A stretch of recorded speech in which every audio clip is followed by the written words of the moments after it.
अगली कबड्डी अहमद गुज्जर इसे पिंड वाला कबड्डी खिडारी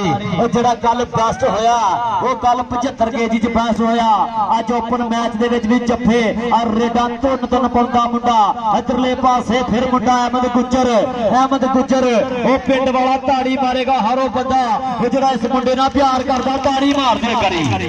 बाहर आ जी केड़ी कबड्डी है हसनैन जान साहब बड़ी मेहरबानी भाजी अगे ना हुकूमत ने बड़ा गलत काम किया जो नौके में कैमरा लाता हर बंदा मोबाइल लैके अंदर वड़ जाता आ कैमरे मैन जिन्ने भी भाई परली साइड देखो वीडियो बनाओ ओए दोस्ता परली साइड ते जा तू यार बड़ी मेहरबानी साडे आंदा देखना जान दे मैनू गां नू कदे मुड़ के ना देखना दिशा नू हुण रब सुना मेहर करे मेरे ते मत्था टेक के माया करे मां नू मत्था टेक के माया करे मां नू और 255 लंबे पिंड दे भाई जी प्रमोटर है हाजी रफीक मुगल साहब ज्यादा शौक वाले भाई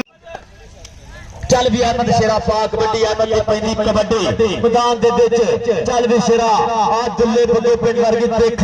इधरले पासे नंबर अहमद दा नंबर हो गया अहमद थोड़े थोड़े भी होण भाई जी वादे हो जांदे आ 50 100 भी जेड़े भाई जी ये भी प्लेयरां लई बड़े हुंदे लेकिन दे दिया करो ग्राउंडां दे विच अपने पिंड दा नौजवान खेडण वास्ते कबड्डी फेरे करे आ गया मैदान दे विच खिलार लईयां बाहां चल भाई केड़े मुंडे नूं मारदा टच अगले पासे 4 स्टॉपर खड़े आ नवे पिंड दे खिडारी 4 स्टॉपरां दे विच मुंडे ने लैस छड़नी पाई है लेकिन नंबर हो गया अहमद गुज्जर दा अहमद गुज्जर लई